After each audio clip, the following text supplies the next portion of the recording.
Assalamualaikum warahmatullahi wabarakatuh. Kali ini Bu Sally akan membahas latihan soal PAT Bahasa Indonesia tema 6 yang sudah kalian kerjakan melalui kuis online atau Quizizz. Baik, sebelumnya Bu Sally harus masuk ke dalam Quizizz-nya dulu untuk bisa mengerjakan dan membahasnya.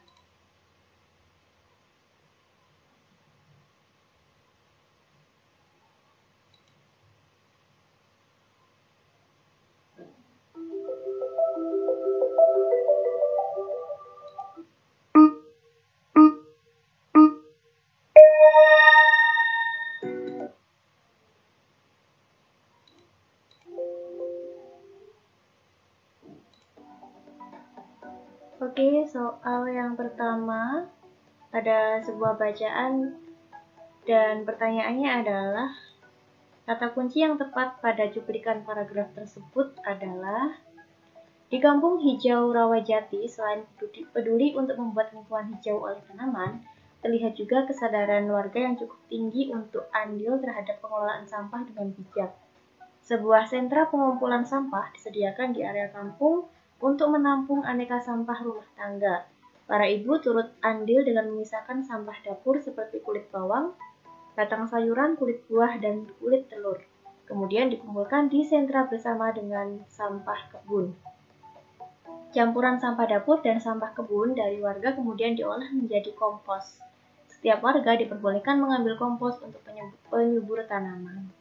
Nah, jadi kata kunci yang tepat karena yang paling sering dibahas adalah sampah, maka jawabannya adalah yang opsi 1.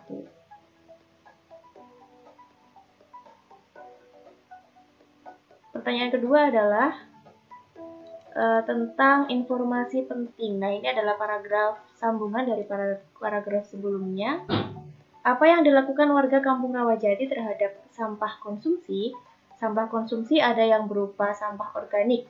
Sampah organik adalah sampah yang berasal dari sisa makhluk hidup yang terdapat di alam seperti tumbuhan dan hewan serta berbagai hasil olahannya sehingga dapat terurai secara alami dan sampai seterusnya ya anak-anak. Bisa akan bacakan semuanya. Jadi jawaban yang benar adalah tindakan warga Kampung Rawajati terhadap sampah konsumsi yang berupa sampah organik. Jadi jawabannya adalah yang opsi 4.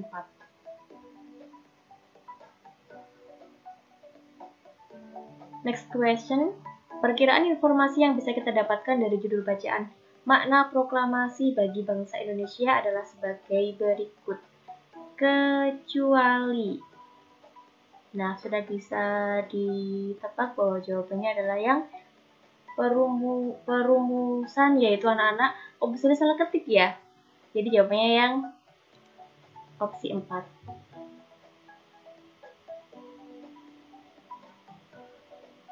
Next, perkiraan informasi yang bisa kita dapatkan dari judul bacaan wujud tanggung jawab sebagai warga negara.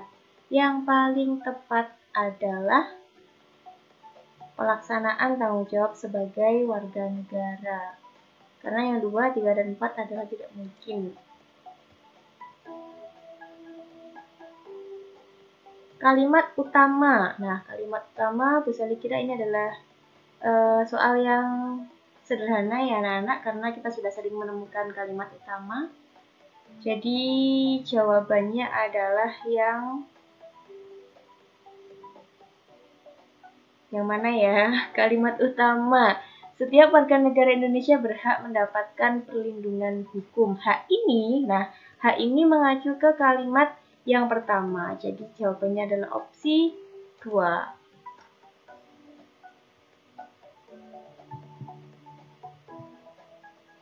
Next question tentang hak warga negara adalah sebagai berikut. Kecuali, berdasarkan bacaan ini. Hak memperoleh pendidikan dan pengajaran, opsi 2 benar. Kemudian, hak yang lain memiliki kedudukan yang sama di mata hukum. Kemudian ada juga kebebasan memilih dan memeluk serta menjalankan agama dan kepercayaan yang diyakini. Kemudian ada juga kebebasan mengeluarkan pendapat secara lisan dan tulisan. Jadi jawabannya adalah yang opsi 4, memiliki kedudukan yang tidak sama di mata hukum. Pertanyaan ke-7, gagasan pokok. Nah, gagasan pokok itu berbeda ya anak-anak dengan kalimat utama. Berdasarkan penggalan paragraf tersebut, jawabannya adalah yang B. Hak warga negara atas pekerjaan dan penghidupan yang layak.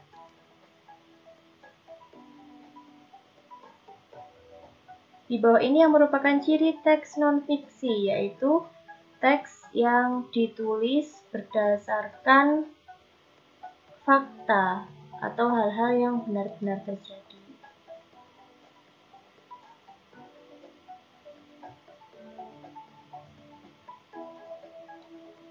Soal selanjutnya ada beberapa paragraf di sini.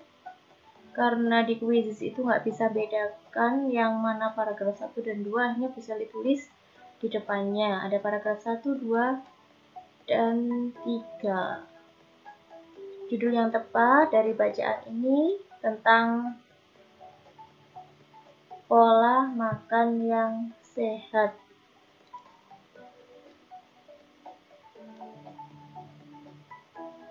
Informasi yang dapat ditemukan pada paragraf ketiga adalah nutrisi yang ketiga adalah sayur-sayuran yang mengandung vitamin dan mineral. Jenis sayuran yang baik adalah yang berwarna hijau seperti bayam dan brokoli. Jadi jawabannya yang opsi keempat.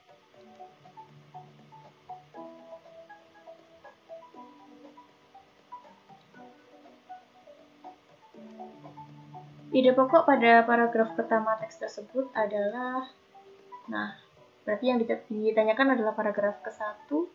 Jadi kita fokus ke paragraf ke-1. Tidur merupakan aktivitas alamiah setiap individu. Kegiatan tidur memiliki peran yang sangat penting bagi tubuh. Sama halnya seperti makan dan berolahraga. Kita memerlukan kualitas dan kuantitas yang cukup untuk tidur. Jadi jawabannya yang opsi 1, pentingnya peran tidur bagi tubuh.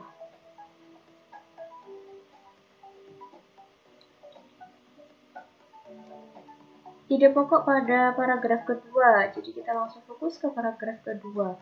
Manusia memerlukan waktu tidur yang berbeda sesuai dengan umurnya.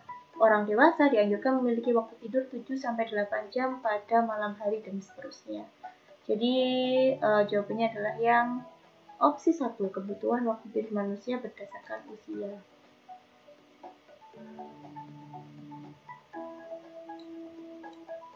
Ide pokok pada paragraf ketiga. Lantas apa yang terjadi jika seseorang kekurangan waktu untuk tidur? Kurang tidur dapat berisiko mengalami masalah kesehatan yang serius. Jadi ide pokoknya adalah akibat jika kekurangan waktu untuk tidur.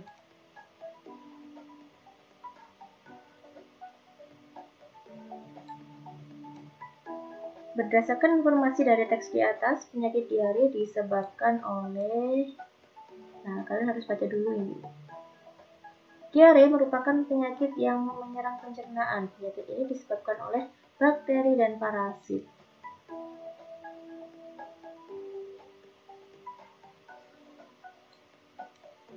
Ide pokok yang terdapat pada paragraf kedua. Kita dapat mencegah diare dari diri kita sendiri. Salah satu caranya adalah dengan mencuci tangan sebelum makan dengan sabun dan seterusnya. Berarti ide pokoknya adalah opsi ketiga, cara mencegah diare dari diri kita sendiri.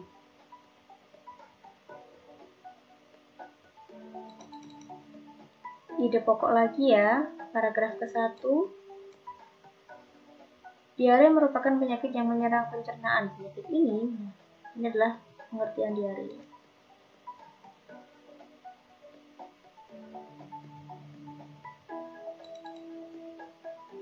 Makna kata parasit pada teks di atas adalah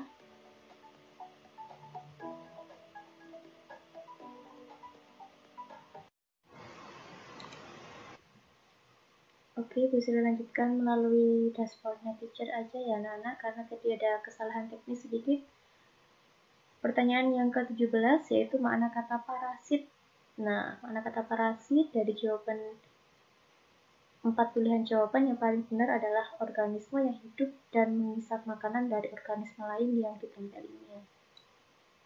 Pertanyaan ke-18, bacaan tentang flu, tentang penyakit flu. Judul yang tepat adalah yang opsi jawaban penyakit flu. Kemudian pertanyaan ke-19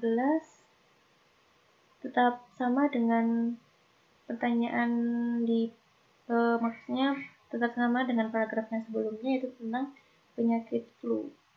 Informasi yang terdapat pada paragraf ketiga, jawabannya yang penderita flu mengalami gejala batuk dan demam. Pertanyaan ke-20, kalimat utama paragraf ketiga. Seseorang yang terjangkit influenza memiliki ciri-ciri tersendiri. Jadi jawabannya yang opsi ini. Ya, demikian pembahasan latihan soal PAT Bahasa Indonesia tema 6. Mohon maaf kalau Bu Seli masih banyak-banyak yang salah ketik ya anak-anak, karena memang Bu Seli mengetik sendiri begitu. Semoga kalian tidak bosan belajar di rumah ya, tapi kalau Bu Seli ya sebenarnya bosan kalau disuruh work at home gitu. Terima kasih sudah mengikuti pembahasan ini. Kita berjumpa lagi di pembahasan yang tema 7 dan 8, begitu juga dengan tema 9. Have a nice day everyone. Thank you. Wassalamualaikum warahmatullahi wabarakatuh.